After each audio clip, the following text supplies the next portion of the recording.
Good morning.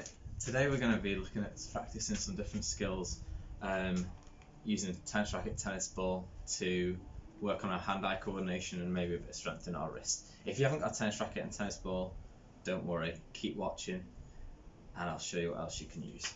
So some of the skills we've practiced at school that I think would be really useful for you to practice is just doing some keep-ups with a forehand grip. So the palm of your hand is upwards and you're hitting upwards, okay? You can also do the same on a backhand, so if you turn your grip over, your knuckles are pointing towards the ceiling. You might put your thumb at the back as well. That's a little bit more tricky, okay? Doing keep-ups. You can as well practice switching between the two, okay? Maybe set yourself little challenges. How many can you do in 1 minute? And then try and beat it. Okay, or maybe see if you can, how many forehands you can do, how many backhands you can do, and then how many switches you can do. Okay, a couple of little challenges there. If you've got a wall, brilliant.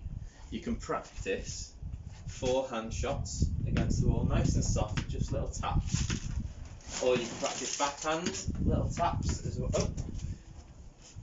Oh, uneven bounce. Practice backhand little taps as well.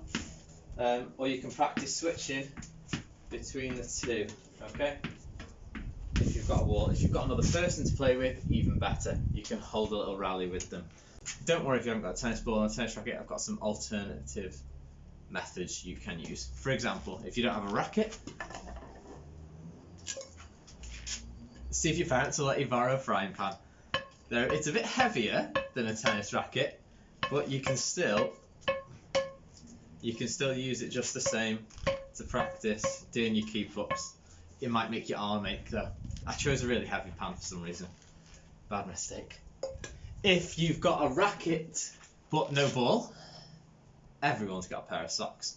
So you could use a pair of socks. They're quite hard to do keep-ups with, but you could practice just throwing it up and catching it. Throwing it up and catching it. Okay, you can do that on your backhand and on your forehand. And if you've got socks and you've got a frying pan, but you've got no tennis racket and no tennis ball, do the same. You can just practice it throwing up and catching it in the pan. One more thing you can do with your racket and your tennis ball, if you've mastered keep-ups, easy peasy, you're happy, I want you to have a go at flicking the ball up in the air and catching it. I'll just do flicking the ball up in the air and catching it on your racket, okay? See if you can do that.